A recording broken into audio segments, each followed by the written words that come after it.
Hi guys! For today's dinner, ayan. Kita niyo yan guys. Crab paste or alige. So, ito na, super duper excited na ako dito dahil kay Miss Kikay Buba. Crab paste by RS Shop.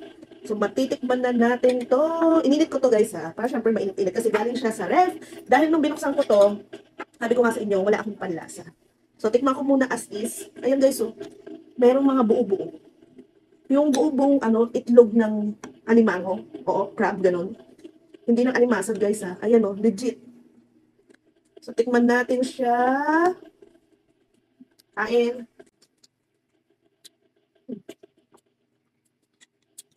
Tikman naman natin ng may kanin. Pamayin ko na siya ha. Gusto ko kasi sa alige, pag kumakain ako ng alimango, nilalamas ko siya sa kanin. Yun yung way ng pagkain ko. So, ilamas ko din siya sa kanin. Ayan. Saka natin kainin.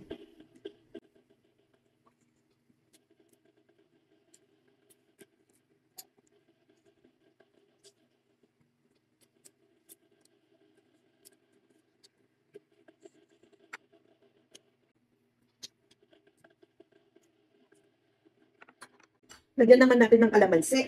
Kasi nakikita ko, mga kumakain nito, nilalagyan ng kalamansi. Ako hindi na. Basta nilalamas ko lang talaga siya sa kanin. And in fairness guys, ang dami ng buo-buo. Ayan o, dami. Hindi siya tinipid.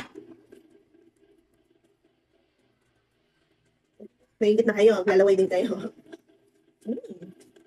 Guys.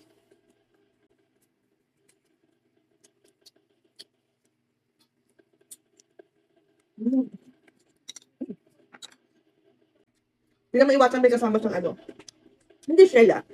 Alam ko anong tawag. Pero guys, grabe, RS siya. Grabe, Miss Kikay Buba. Sobrang thank you sa iyo ha. Grabe talaga. Kasi nakakatipid kami mga customer. Kumbaga makakabili kami talaga ng masarap. Kasi pag sinabi mo kasing masarap, talagang pinaniniwalaan ko siya. Marami akong influencer na napapanood na pag sinabi kasi nilang masarap, okay to, maganda to, talagang sure, hindi sasablay. Meron iba kasi pag sabi masarap, ganyan-ganyan, gusto lang makabenta, or baka binayaran sila, or ano. Ito talaga. Sobrang thank you talaga, Miss Kikay Buba. At wala nang masasayang na pera ngayon. Ang sarap niya sa RS Shop.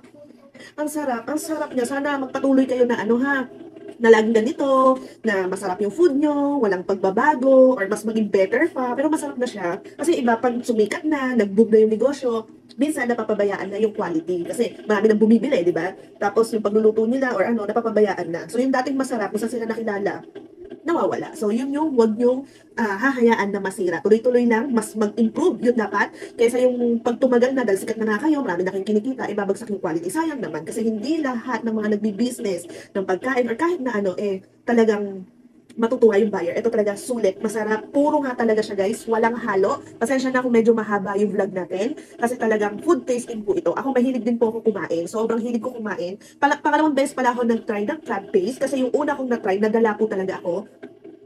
Para siyang, siguro may crab, may alige, pero super konti na, tapos ang dami extender pang kulay na halos hindi mo na siya malasahan. So talagang marereko ko to. Eto lang guys, hindi ka na maghahanap pa ng ibang ulam. Ang dami kong ulam dito, sabi ko, in case of emergency.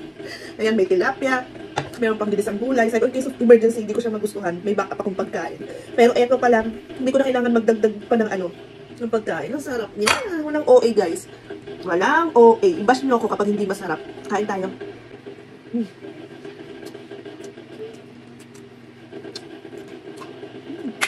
Ayun guys, nagme-memory full na ako. Ang dami ko kasing vlog So masarap siya guys, must try. Bigyan nyo siya ng pagkakataon. Kung hindi nyo pa natatry, talagang sure na magugustuhan nyo. Kain tayo.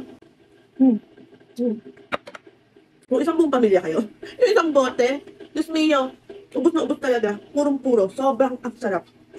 Bye! O yan na nga, hindi ko na nga tinigilan at napakasarap talaga. Kung gusto nyo din yan matry, ilalagay ko na lang yung yellow basket and yung orange up dyan. So yun lang, bye!